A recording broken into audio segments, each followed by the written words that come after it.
I had this shower thought the other day of just how much do podcast hosts actually make.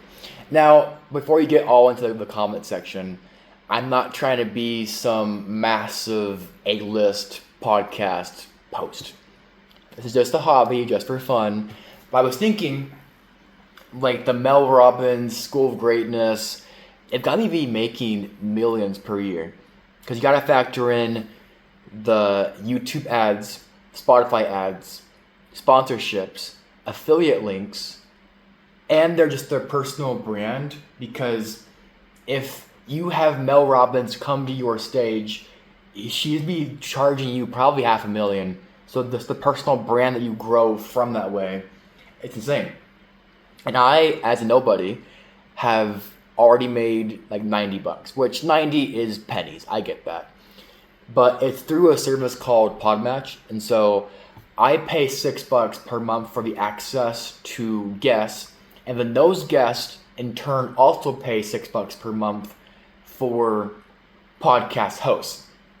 And then I am paid each time that I post based on the share of all of the guests I had in my show. And so if Billy here only had me for the entire month of his service, I'm paid more. So it's just kind of interesting because you think about how people make money doing these things. I don't know.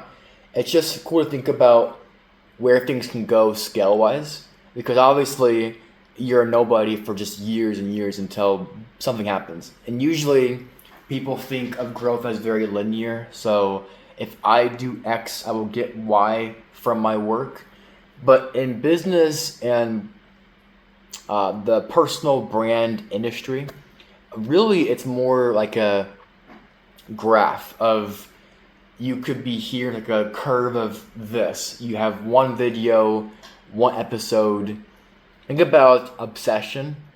We had an actor that nobody knew at all, and then she does one movie, and suddenly she's crazy famous. And so I think people think about business in the same way of, it's very linear, like 1 sale, 2 sales, 3 sales, but it's more like 1, 2, 3, and then maybe you have 20 sales, and it's like just jumps, but their jumps are going up and down.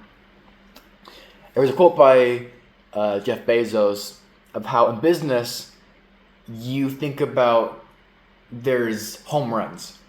And so for like a baseball game, the most you can do maybe is like a few home runs. But in business, you can have one home run that's worth like 1,000 home runs from just that one. And so people often think about the grind culture, hustle, hustle, hustle.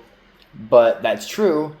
But it's also about getting lucky, I think, is a big factor in business. But also being an expert where you know your stuff so well, where if I can grow from just like on like a scale, if I was like a 7 out of 10 right now, if I can just go from a 7 to an 8, that growth isn't 1 point, it's probably like 30 points. And if you can go from an 8 to a 9, it's probably 30 points, and then so on and so forth. If you think about Mr. Beast, he only posts, like twice a month, but because his content is like a 10 out of 10, its growth wins. Like the winners win the entire category for that thing. Think about Walmart, Mr. Beast.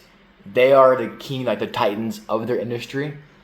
And so I'm trying to think about like, how do you balance the quantity and the quality of content? I'm not sure yet, but this is me ranting about just podcasting in general, of how I think about it.